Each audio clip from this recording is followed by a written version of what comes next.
So angle C1 is just going to equal 180 degrees minus angle A minus angle B1.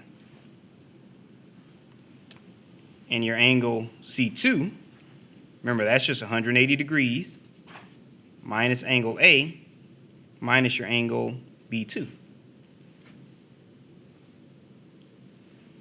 Okay, so that means your angle C1 is going to equal 180 degrees. Oh, bring that up just a bit. Minus your angle A, which is 25 degrees, minus your angle B1, which is 44.7. Okay, so your angle C1 is equal to 110.3 degrees.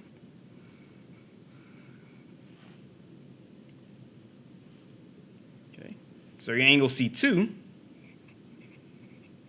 is going to be 180 degrees minus your angle A, which is 25 degrees, minus your angle B2, which is 135.3.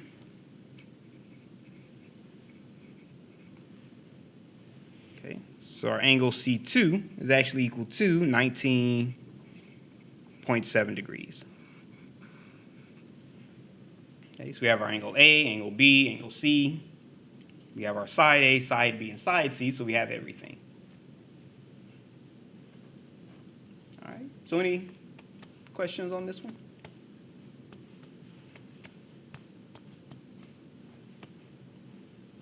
All right.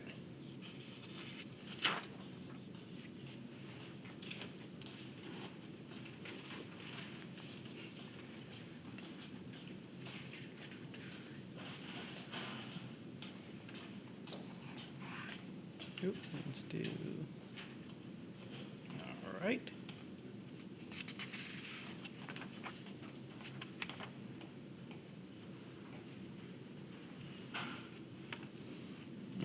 Okay, now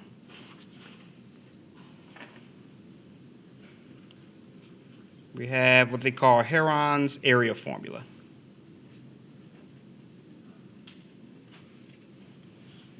When you want to find the area of a triangle.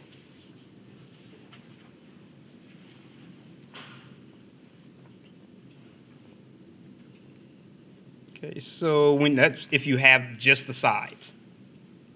So when A, B, and C are the sides of a triangle,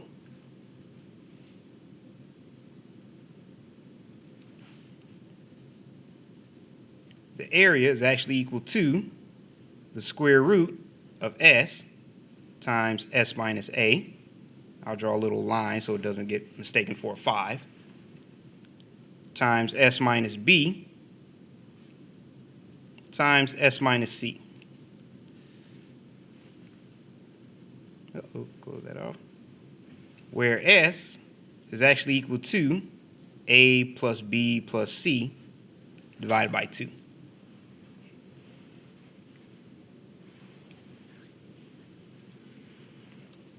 Okay, so with this one, you just have to remember the one formula to find the area.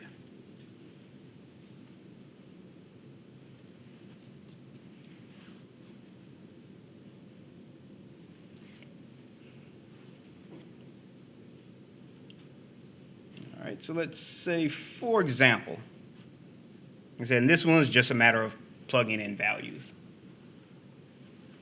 Okay, so what if we wanted to find the area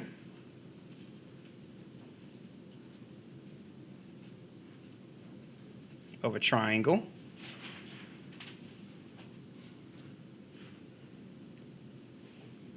having the sides, say A equals 43 meters, say if side B is equal to 53 meters, and side C is equal to 72 meters.